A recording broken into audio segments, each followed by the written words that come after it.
pessoal, boa tarde já, né? Já chegando perto do almoço aí, vou fazer o desafio aqui de pegar a terceira palestra, ver se está todo mundo ainda elétrico aí. Sei que é cansativo, mas estou muito feliz de poder estar aqui em Salvador com vocês. Primeiramente, agradecer o convite do Luiz Paulino, da Erenice, né, que foi o que me deu essa oportunidade de apresentar aqui o resultado de alguns anos de estudos aí, né. Outros agradecimentos que eu queria fazer, primeiramente ao Ricardo, que foi a primeira pessoa que me falou que existiam as cartas, né? Lá num curso introdutório em Brasília, um dia ele mencionou que existiam as cartas, que tinha tido contato físico com as cartas em Londres, e aí eu saí dali daquele encontro, daquela aula, né, que foi, e na saída tinha um grupo lá fora da Sociedade Teosófica, lá em Brasília, estudando as cartas, que é a terceira pessoa que eu queria agradecer, né? Primeiro a vocês, ao Ricardo, e a Maria Alice, que é a presidente da Loja Brasília, que tem esse grupo de estudos sobre as cartas já desde 2005, né? Que a gente estuda ciclicamente, né?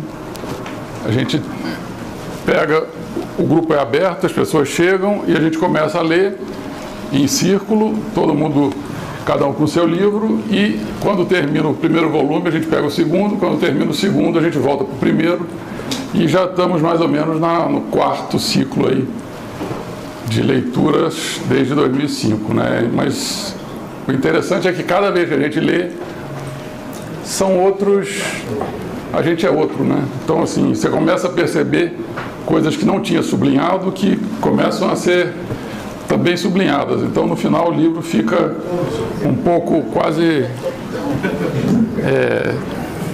bastante amarelado aqui, né? Chega a ter páginas aqui que... Então, assim, mas é uma preciosidade. Esse livro, se eu perdesse, seria uma grande perda, né? Mas então, entrando agora no conteúdo,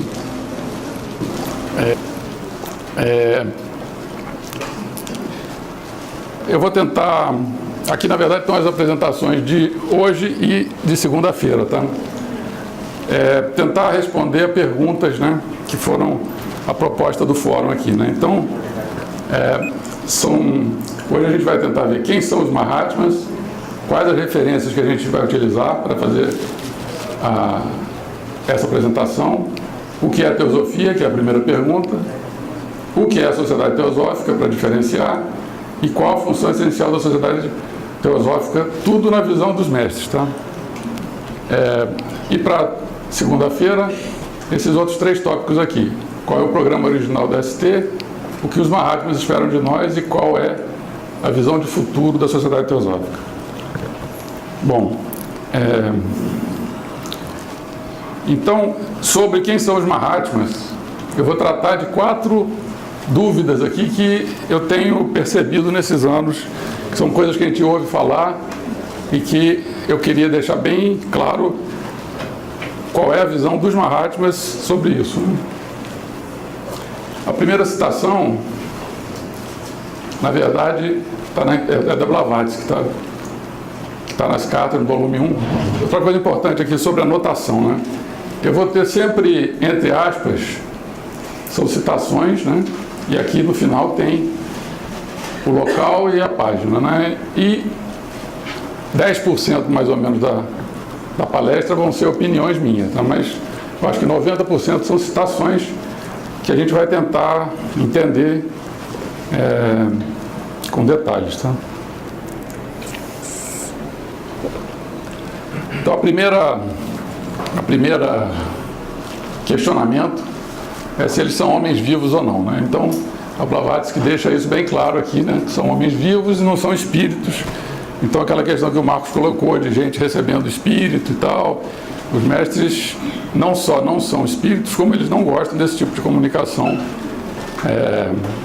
por essa questão dos mestres ascensos, que tem em outros locais aí, né? Então, eles são mortais, então, né? E nenhum deles tem mais de 1000 anos de vida. Para enfatizar isso, quem quiser mais detalhes, essa carta é um artigo do Damodar. Ele escreveu quando o Damodar foi aceito como Shela e foi transferido fisicamente lá para onde os mestres ficam, nos Himalaias, né? Então, e depois que voltou, ele foi encarregado pelos mestres de escrever um artigo explicando que eles eram homens vivos e dando detalhes sobre isso, tá? Esse artigo não estava traduzido ainda, eu traduzi ele. Então, o nome do artigo é Um Grande Enigma Resolvido. Só uma coisa também importante. Todos esses conteúdos que estão aqui estão numa apostila que eu fiz e vou entregar para vocês no final. Eu não quis entregar no início para não ficar muito manuseio de papel aqui e distração, tá? Mas cada um vai poder pegar uma, então não precisa se preocupar em anotar. Então, o Damodar explica que, nesse artigo, né, específico sobre isso, né, eles não são espíritos encarnados, são homens vivos, que ele foi visitado em corpo físico, né, por 3 noites consecutivas, por cerca de 3 horas em cada vez. Ele teve contato físico, encostou no mestre, então ele conta isso tudo. É um artigo tentando justamente fazer a diferença. Que ele diz que tinha alguns espíritas na época lá que achavam que eles eram guias e tal, né? Mas o artigo foi escrito para detalhar esse ponto aí, né? Que eles são homens vivos. Aí também a questão do sinônimos, né? Que a gente, na leitura, às vezes aparece Mahatma, Adepto, Mestre de Sabedoria, Arhat, tudo são sinônimos. Aqui, então, por exemplo, quando tem esses parênteses aqui, foi interpretação minha, tá? Acabaram as aspas e aqui continua. E os negritos também são meus, tá? Tiver negrito aqui, e quando eu acho importante negrito e muito importante em vermelho, tá? Então vai ficar a convenção aqui pra gente. Então, o Mahatma é aquele que desenvolveu faculdades superiores e atingiu aquele conhecimento espiritual que a humanidade comum adquirirá depois de passar por séries inumeráveis de encarnações durante o processo de evolução cósmica. Desde que, nesse meio tempo, a humanidade, não vá contra os propósitos da natureza. E aí, sobre a questão da quantidade que o Ricardo falou, né? Eles dizem aqui que o adepto é a floração de sua época e que relativamente poucos adeptos aparecem durante o período de um século, né? Então a gente vê que são poucos. E essa parte aqui é fundamental para mim, porque é onde mostra que o que os mestres ensinam é uma ciência. Por que é uma ciência? Porque é o mesmo método científico que a gente usa. Olha só, durante muitos séculos, homens sábios passaram a vida aprendendo e não ensinando. Como faziam? Examinando, submetendo a provas e verificando em cada um dos departamentos da natureza as tradições antigas, por meio de visões independentes, aqui que entram, dos grandes adeptos, isso é, dos homens que desenvolveram e aperfeiçoaram no mais alto grau possível seus organismos físico, mental, psíquico e espiritual. Agora sim, o que um adepto via só era aceito depois de confrontado e comprovado com as visões de outros adeptos, obtidas em condições tais que lhes conferissem uma evidência independente e por séculos de experiências.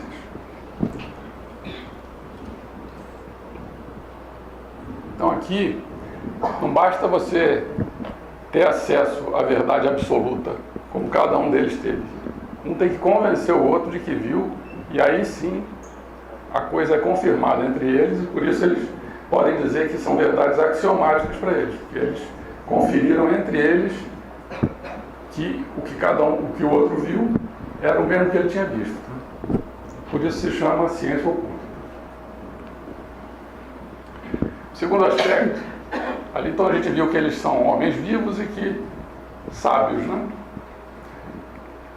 A questão deles serem agora já não tem aspas aí, é a opinião minha, tá? Eles são os idealizadores da Sociedade Teosófica que no final do século XIX abandonaram o silêncio de milênios e decidiram disseminar a doutrina oculta para instruir a humanidade. Então, esse foi o propósito deles, instruir a humanidade depois de milênios de silêncio.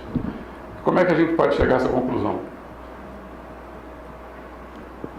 Então, essa citação, assim, aqui no final, né? Citação do mestre Kuthumi, né? Lembre-se de que meu irmão, mestre Moria, e eu somos os únicos, isso o Ricardo já enfatizou também, né? Na fraternidade que tem no coração a ideia da disseminação, até certo limite, das nossas doutrinas. E Blavatsky foi até agora nosso único instrumento, nosso agente mais dócil. Então os dois tinham o propósito de disseminar a doutrina e, como o Ricardo colocou, a maioria dos outros adeptos achava que não era o momento certo. E aqui eu queria que a gente começasse a pensar sobre isso, né? Que se a gente vai apoiar a opinião do mestre Moria e do mestre Kuthumi e mostrar que eles estavam certos, que a gente vai estudar esse conteúdo que eles disseminaram, ou se a gente vai apoiar os outros mestres que acharam que não era o momento e a gente vai continuar deixando o material sem ser estudado por mais 130 anos. Porque, como esse aqui é o primeiro fórum sobre as cartas, em 130 anos, até agora os outros mestres estavam corretos. Não era para, a gente não fez o uso que poderia ter feito. Aqui mais uma vez, um ou dois de nós esperávamos que o mundo houvesse avançado o suficiente intelectualmente, se não intuitivamente, para que a doutrina oculta pudesse ter uma aceitação intelectual. A questão é intelectual mesmo, entender cada passagem com a mente, nada de a verdade absoluta, de acesso por meios não lógicos, pudesse ter uma aceitação intelectual do que foi colocado. E fosse possível dar um impulso para mais um ciclo de pesquisa oculta. O Ricardo está corrigindo a carta aqui, ele disse que é 45, então pode ter um erro aqui. A página está certa. A página está certa. Bom, e aí o que aconteceu? Como ele colocou, né, o Mahashohan deu consentimento para uma tentativa de disseminar essas doutrinas. E finalmente a questão dos idealizadores, né? Eles são mais do que idealizadores, eles são mais do que inspiradores, eles são idealizadores porque eles deram ordens para Blavatsky fundar a Sociedade Teosófica. Não foi ela que quis, por uma inspiração, hoje eu vou fundar uma sociedade. Não foi assim. Ordens recebidas da Índia mandam estabelecer uma sociedade filosófica religiosa e escolher um nome para ela e também escolher Olcott, julho de 1875. Isso são palavras da Blavatsky. Tá? Então foi ordem, eles dão ordens apenas para os discípulos. Tá? Que vai ter uma outra passagem que o mestre diz que não dá ordens para indivíduos, eles influenciam. Mas no caso de discípulos, sim, eles dão ordens. Terceiro aspecto,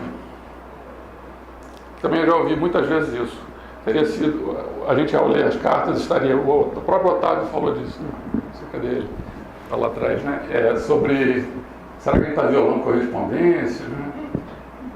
Então está aqui, ó, são os autores das cartas que autorizaram sua publicação para serem divulgadas e utilizadas pela Sociedade Teosófica e pela humanidade de todas as maneiras que forem boas. Vamos ver onde é que eles falaram isso. Tem 3 passagens em que essa afirmação é corroborada. Tá? Primeira, mestre Kuthumi, carta 15. Não coloco restrição alguma a que faça uso de tudo que eu possa ter escrito para você, Sinit, ou para o Sr. Hume, e tenho plena confiança em seu tato e julgamento quanto ao que deva ser impresso e como deverá ser apresentado. Ele pede só para não, algumas 2 cartas ali ele pediu para não mencionar, mas ele está dando autorização. Aí novamente aqui, essa aqui eu acho impressionante. todos os nossos semichelas, vocês dois, Sinet e Hume, né, são os que mais provavelmente usarão para o bem geral os fatos que lhes foram transmitidos. Vocês devem vê-los como algo que lhes foi dado em confiança para o benefício de toda a sociedade, para ser passado adiante. Então, o que está nas cartas é para ser passado adiante. É para divulgar. E empregado e reempregado de muitas maneiras e de todas as maneiras que forem boas. Então, a gente está autorizado a usar essas informações e passar adiante de todas as maneiras que forem boas. E, finalmente, uma terceira citação, que o mestre fala que hesitou em dar autorização para que minhas cartas fossem publicadas. Hesitou, mas acabou concedendo, dando autorização. Isso aqui foi em relação ao que provocou o incidente Kido, onde houve um erro de transmissão e acabou dando uma confusão grande, porque o Shella que estava fazendo a transmissão errou e aí o mestre não conferiu depois e ficou um tempão a carta com um erro. Inclusive, a única passagem que tem, que eu botei um X mesmo nas cartas, porque o mestre depois se reposiciona e diz que aquele trecho está errado. Tá? É na carta, acho que é da 12. É 12, né? Bom, o quarto aspecto é eu vou chamar aqui de consultoria de alto nível que os mestres ofereceram para nós, deixando esses conselhos que a gente pode seguir ou não. Né? Então, eles são seres vivos que ofereceram orientações e aconselhamentos sobre o que é a sociedade teosófica, que é o tema de hoje, né? Quais são seus objetivos, como ela deveria ser conduzida para atingi-los ao disseminar suas doutrinas para a humanidade. Então, expressamente, o mestre Kuthumi na carta 99 fala: quanto a nós, Mahatmas, né, podemos dirigir e guiar os esforços e o movimento em geral. Embora separados do seu mundo de ação, nós não estaremos inteiramente afastados dele enquanto a sociedade teosófica existir. Ou seja, estamos aqui ainda sob essa energia dos mestres. Né? Depois aqui o mestre Moria falando, né? Essa foi aquela passagem que eu citei, né? Você já deveria ter compreendido nossa maneira de atuar. Nós aconselhamos e nunca damos ordens, mas nós de fato influenciamos indivíduos. Quer dizer, isso que eu falei, isso aqui são para indivíduos que não são discípulos aceitos deles, né? No caso dos discípulos, isso aí são ordens mesmo. Que é o nosso caso aqui, né? Não sei se tem algum discípulo, mas eu acho que eu sigo como conselho isso aqui tudo. Né? E aí essa passagem que ele apresenta, o mestre Kuthumi, o método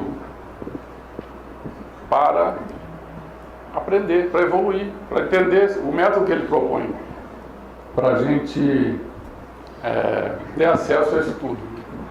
Então ele fala, há um momento na vida de um adepto em que todas as dificuldades que ele enfrentou são recompensadas 1000 vezes.